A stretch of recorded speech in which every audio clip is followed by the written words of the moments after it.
Welcome back to No Se Habla Taxes.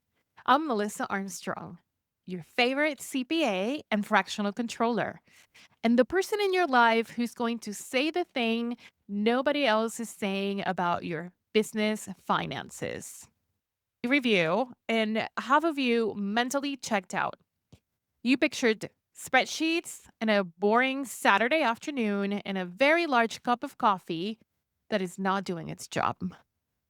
Stay with me because what I'm describing today is not an accounting exercise. It is a business habit. And it's the single thing that separates founders who feel in control of their numbers from founders who find out bad news at the worst possible time. Okay, so let's do this. I want to tell you about a founder I worked with. She ran a branding and design agency, small but mighty. 8 years in business, good reputation, waitlist at one point. She knew her clients, she knew her work, and she genuinely believed she had a handle on her finances because she had a bookkeeper and QuickBooks, and everything was, quote, being tracked. What she didn't have was a habit of actually looking at any of it. She would log into QuickBooks maybe twice a year, during tax time especially, and whenever something felt off, which meant she was never really looking at the full picture, just reacting to the moments when the picture was already blurry.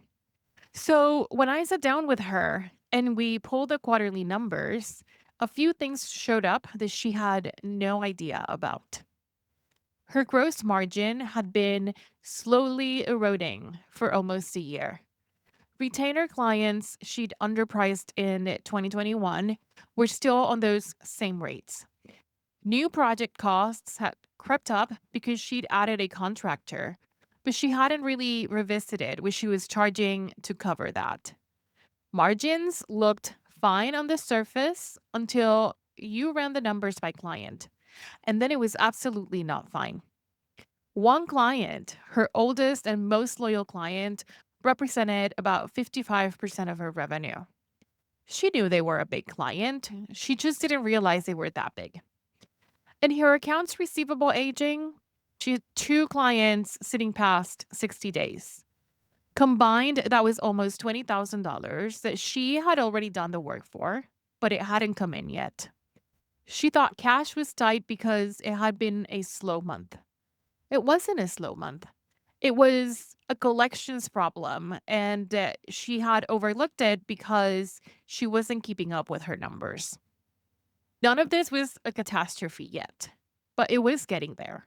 And the entire thing could have been caught and corrected earlier if she had spent about 45 minutes once a quarter actually reviewing her numbers with intention. That's the part that gets me every single time. Not that bad things happen in business, they do, but that so many of them are preventable. And the only thing standing between the problem and the fix is paying attention. One thing about financial reviews is that they don't feel urgent until they are. You're not going to get a calendar reminder that says, hey, your margins have been slipping for 3 months. You should look at this. Your bookkeeper is not going to call you and say, hey, I noticed your AR aging is getting a little concerning. That's not their job. That's your job as the business owner. And sure, I hear the objections. I have heard all of them. Oh, I don't have the time. I don't know what I'm looking for. My accountant handles that. Things seem fine. Things seeming fine is not the same as things being fine. And I say that with full compassion because I know that for a lot of founders, the reason that you're not looking is not that you're lazy, it's you're avoiding it. And avoiding it usually means that you have some anxiety. That is there because you don't feel like you're equipped. So let me equip you right now. Here's what a quarterly financial review actually looks like for a creative agency owner. There are 5 areas I want every agency founder to review every quarter. Five. That's the whole list, and I think you can do it. Number one, look at your gross margin by client or project. Overall revenue feels nice, but it's a vanity number. What matters is what you're keeping after you deliver the work. For agency and creative firm owners, I want you to look at this by client and ideally project type.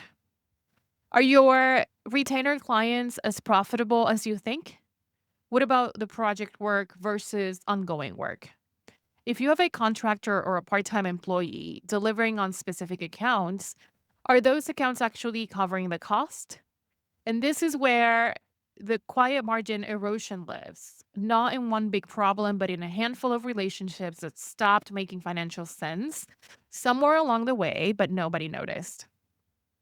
Number two, accounts receivable aging. Oof, this is a big one. This impacts your cash. Pull your AR aging report. It takes 30 seconds in QuickBooks. I want you to look at anything that is overdue by 30 days, and I want you to feel something when you see it. Past 30 days means that you've done the work and you have not been paid. 60 days means that you have likely had to follow up and it hasn't moved. Past 90 days means that you have a problem and you need a plan. Cash flow issues in agencies are almost always a collection issue before they are a revenue issue. You are not slow, you are just owed money. Number three, burn rate and runway. We talked about this in episode 2, and I'm bringing it back because it belongs on every quarterly check. What does it cost you to operate for 1 month? Not revenue, your cost. I'm looking at payroll, software, contractor fees, rent if you have it, insurance, all of it. Divide your current cash balance by that number, and that is your runway in months. If that number is under 3, you should know that. If it's under 2, you should be actively addressing it. If it's over 6, congratulations. You have breathing room, and you should know that too. Number 4, revenue concentration. We just talked about it last 2 weeks ago. What percentage of your revenue is coming from your top 1 or 2 clients? Is any single client more than 30 to 35% of your revenue? Then you know that you have a concentration risk that you need to pay attention to. Not panic about, just pay attention. And this doesn't mean that you fire your best client. It just means that you make sure that your business can survive without them. And it gives you time to diversify if the answer is no. Number 5, your utilization rate. For agencies and creative firms, this one is everything. Utilization is the percentage of your team's billable hours that are actually being billed to clients. Industry benchmarks for creative agencies run around 60 to 65% for a healthy operation. If yours is lower, you're carrying capacity that isn't generating revenue. If it's significantly higher, your team is heading for burnout and your quality is going to start showing it. You cannot have an honest conversation about hiring, pricing, or capacity without knowing this number. I want you to block 45 minutes at the end of every quarter: January, April, July, October. Put it on the calendar right now if you're listening to this while you can act on it. 45 minutes, 5 numbers. That's the whole thing. You're not auditing yourself. You're not preparing for a board meeting. You are doing a health check of the business that you have built so that you can catch small problems while they are still small. The founders who feel confident about their numbers are not smarter than you. They are not more financially gifted. They are just looking more often. That's it. That is the whole secret. You can't fix what you don't measure, what you don't track. Awareness is not the same as expertise. You do not need to understand every line in a financial statement to run a financially healthy business. You need to know your 5 numbers. You need to look at them every quarter. And you need to be honest with yourself about what they're telling you. If you look and something feels off, that's when you call your accountant, your bookkeeper, or hopefully somebody like me. But you have to look first. That's it. That's the episode. 5 numbers, once a quarter, 45 minutes. Gross margin by client, AR aging, burn rate and runway, revenue concentration, utilization rate. Write them down right now and go schedule the time. Look at your business. If you want help knowing what you're looking at when you do, that's exactly what we work through in the No Se Habla Confusion assessment. 90 minutes, one flat fee, and you walk away knowing your numbers and what to do about them. There's instructions in the show notes on how to make it happen. Thanks for being here. Share this episode with a founder friend who says they're bad at numbers. And I'll see you in 2 weeks. And remember, no se habla taxes.